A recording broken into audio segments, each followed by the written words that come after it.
আচ্ছা, একজন মানুষ বলুক যে আজকে রাতে বেঁচে থাকবে, গ্যারান্টি? হাত তোলো। কি রে, একজন? একজনও নাই। এই এলাকাতে সবাই ভীতু দেখি। আরে সাহসী কেউ তো থাকবে যে বলবে যে হ্যাঁ আমি গ্যারান্টি দিলাম আমি বাঁচবো, এরকম কেউ নাই। দেখলে তোমার অন্তর জানে তোমার কাছে গ্যারান্টি। কেন ফজরের অপেক্ষা করবে তুমি? আমি মাহফিল ইনশাল্লাহ এই সামান্য কিছুক্ষণের মধ্যে আমি মাহফিল শেষ করে দেব। তুমি এখান থেকে উঠবে, বাসায় যাবে, গিয়ে উজু করবে, প্রথমে 4 রাকাত ইশা পড়ে ফেলবে, পরে 2 রাকাত নফল নামাজের নিয়ত করে নফল নামাজে গিয়ে সিজদায় বসবে, সিজদায় গিয়ে বলবে ইয়া আল্লাহ, এটা আমার জীবনের মানে গত যে নামাজগুলো আমি ত্যাগ করেছি এগুলো আমার শেষ ত্যাগ, এরপরে আপনি আমাকে আর বেনামাজি পাবেন না।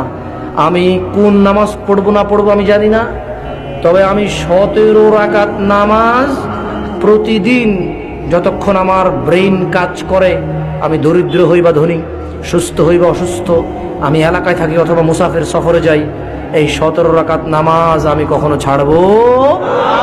আজকে এটা বলতে পারবে? তুমি এটা বলিও না। যদি তুমি জানো কতদিন বাঁচবে তাহলে তুমি এটা বলিও না।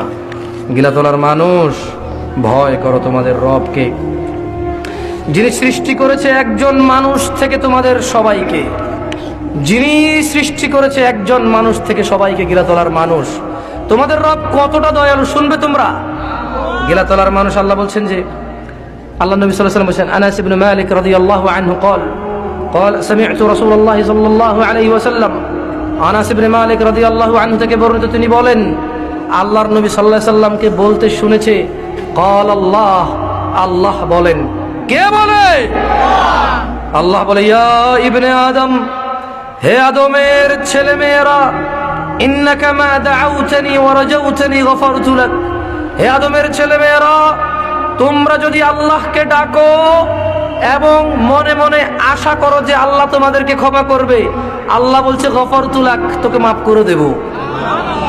আলা মা কানা ফিকা ওয়ালা উবালি, ও আমার বান্দা, তুই যদি আমাকে ডাকিস, তুই যদি রবকে ডাকিস আর ডাকার পরে আশা করস যে রব ক্ষমা করবে, রব বলছে আলা মা কানা ফিকা ওয়ালা উবালি, তোর গুনাহ যত বেশি হোক না কেন আমি ক্ষমা করে দেব, ওয়ালা উবালি, কারো পরোয়া করব না।